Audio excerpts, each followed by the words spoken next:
Hi everyone, my name is Leslie. I'm a member of the Diaconate at Grace Downtown. It's so good to be with you all today, although I don't actually know what day it is. I've been thinking a lot about depression and anxiety lately. For those of you who know me and know that I'm a clinical social worker, this probably won't surprise you. But I've been thinking about it in a little bit of a different context, namely in terms of how we're all taking in so much information right now. We are used to living in a 24/7 news cycle, but it seems like it's become a one-topic 24/7 news cycle. Even the corners of the internet that we used to go to for laughter seem consumed by the novel virus. It is almost impossible to get away. With new vacancies in our time and fewer social interactions, I think many of us are finding ourselves filling time by scrolling and scrolling and scrolling. And my sense is that this is causing fear and anxiety and sadness and confusion and depression to grow for a lot of us, myself included. As I was looking for something to share with you today related to this topic, I turned to this book, Every Moment Holy. It's a wonderful book of liturgies that I highly recommend for your quarantine reading. And I found what I think is the most perfect liturgy for us to share together. It's called A Liturgy for Those Flooded by Too Much Information. I want us to pray it together. First, I'm going to read a few verses from the Psalms, and then we'll pray. This is Psalm 29, 3-4. The voice of the Lord is over the waters. The God of glory thunders. The Lord over many waters.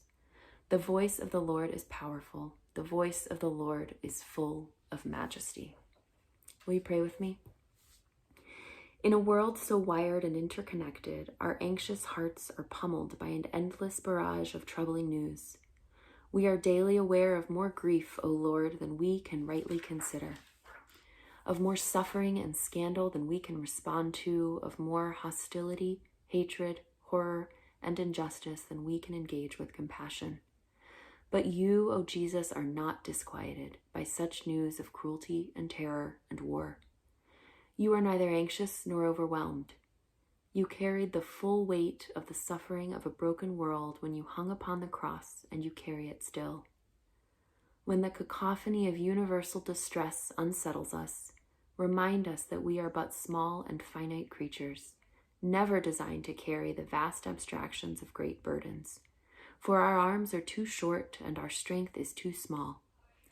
Justice and mercy, healing and redemption are your great labors.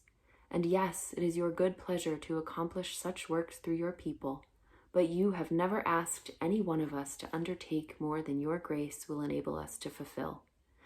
Guard us then from shutting down our empathy or walling off our hearts because of the glut of unactionable misery that floods our awareness. You have many children in many places around this globe. Move each of our hearts to compassionately respond to those needs that intersect our actual lives, that in all places your body might be actively addressing the pain and brokenness of this world. Each of us liberated and empowered by your Spirit to fulfill the small part of your redemptive work assigned to us. Give us discernment in the face of troubling news reports. Give us discernment to know when to pray, when to speak out, when to act, and when to simply shut off our screens and our devices and to sit quietly in your presence, casting the burdens of this world upon the strong shoulders of the one who alone is able to bear them up. Amen. I look forward to being with you all in person when we're able.